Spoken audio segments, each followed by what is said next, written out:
ஜெய ஜெய சங்கர ஹர ஹர சங்கர மகாபிரிவா சரணம். அனைவருக்குமே வணக்கம். 7/6/2024 இந்த ஒரு நாளானது சந்திர பகவானுக்குரிய நாள். இந்த ஒரு நாளில் நாம் கோவிலுக்கு சென்று இந்த ஒரே ஒரு செயலை மட்டும் சந்திர பகவானுக்கு நாம் செய்துவிட்டு வந்தோம் என்றால் பெண்களுக்கு மாங்கல்ய பலனானது கிடைக்கும். அது மட்டுமல்லாமல் குழந்தைகளுக்கு ஞாபக சக்தியானது அதிகரிக்கும். சில குழந்தைகளானது படிப்பு, அதாவது எவ்வளவுதான் படித்தாலும் சிறிது நேரத்தில் மறந்துவிடும். அது அனைத்திற்குமே காரணம் ஞாபக சக்தி இல்லாமல் இருப்பது. அந்த ஞாபக சக்தியை அதிகப்படுத்துவதற்கு நாம அமாவாசைக்கு அடுத்த நாளான வருகின்ற இந்த சந்திர நாளில் நாம் இந்த ஒரு செயலை மட்டும் செய்தோம் என்றால் மிக பெரிய அளவில் நமக்கு நன்மைகளானது நடக்குமாம்.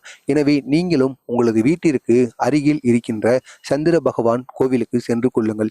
சென்று கொண்டு இந்த ஒரே ஒரு செயலை மட்டும் நீங்கள் செய்து வாருங்கள். இதனால் உங்களுக்கு மிக பெரிய அளவில் நன்மைகளானது நடக்கும். முக்கியமாக உங்களுக்கு இருக்கின்ற, அதாவது எவ்வளவு கெடுதல்கள், எவ்வளவு பிரச்சனைகள், எவ்வளவு அவமானங்கள் பட்டிருந்தாலும் அது அனைத்திற்குமே ஒரு பலனானது கிடைக்க வேண்டும் என்று நீங்கள் நினைத்தீர்கள் என்றால் நீங்கள் சந்திர பகவானை வணங்கலாம். அதுவும் அமாவாசைக்கு அடுத்த நாளான வருகின்ற இந்த சந்திர நாளில் நாம் சென்று சந்திர பகவானை வணங்கினோம் என்றால் சந்திர பகவானின் முழு ஆசியும் நமக்கு கிடைக்குமாம். இன்று ஒரு நாள் மட்டும் நாம் வணங்காமல் தொடர்ந்து 7 நாட்களும் நாம் சந்திர பகவானை வணங்கி வந்தோம் என்றால் இதனால் மிக பெரிய அளவில் நமக்கு நன்மைகளானது நடக்கும். எனவே தவறாமல் நீங்களும் இந்த ஒரு செயலை செய்து பாருங்கள். இதனால் மிக பெரிய அளவில் உங்களுக்கு நன்மைகளானது நடக்கும். எந்த ஒரு செலவுமே நீங்கள் செய்ய வேண்டாம்.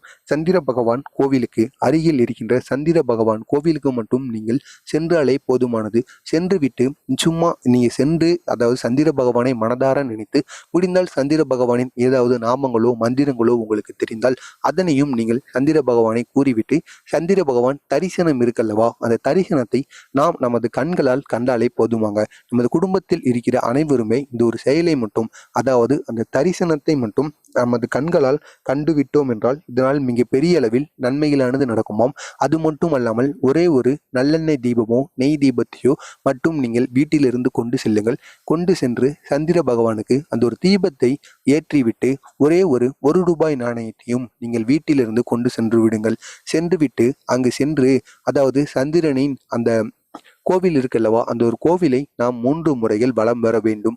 அப்படி நாம் 3 முறைகள் வலம் வரும் பொழுது ரூபாய் நாணயத்தை நாம் நமது உள்ளங்கையில், வலது உள்ளங்கையில் வைத்து கையை மூடிக்கொண்டு அதற்கு அப்புறமாக நம்முடைய வேண்டுதல்கள் எதுவோ அதை சந்திர பகவானை நினைத்து கொண்டு அந்த ஒரு வலம் வர வேண்டும். அப்படி நாம் 3 முறைகள் வலம் வந்து சந்திரனின் பிறை இருக்கும், அந்த பிறையையும் நாம் ஒரு முறை வலம் வர வேண்டும். நீங்கள் கூறிவிட்டு அதற்கு அப்புறமாக உங்களுடைய வேண்டுதல்கள் எல்லாம் நீங்கள் கேட்டுவிட்டு உங்களுடைய வீட்டிற்கு வந்து அந்த ரூபாய் நாணயம் இருக்குல்லவா, அந்த ரூபாய் நாணயத்தை உங்களுடைய வீட்டு பீரோவில் நீங்கள் பத்திரமாக வைத்துக் கொள்ளுங்கள். இதனால் உங்களுக்கு பேரும் புகழும் தேடி வரும். அது மட்டுமல்லாமல் வீட்டில் எவ்வளவு கடன் பிரச்சனைகள் இருந்தாலும் நீங்கிவிடும். உங்களுக்கு இருக்கின்ற ஒட்டுமொத்த பிரச்சனைகளுமே தீர்ந்துவிடும். மனதும் நிம்மதியாக இருக்கும். மறக்க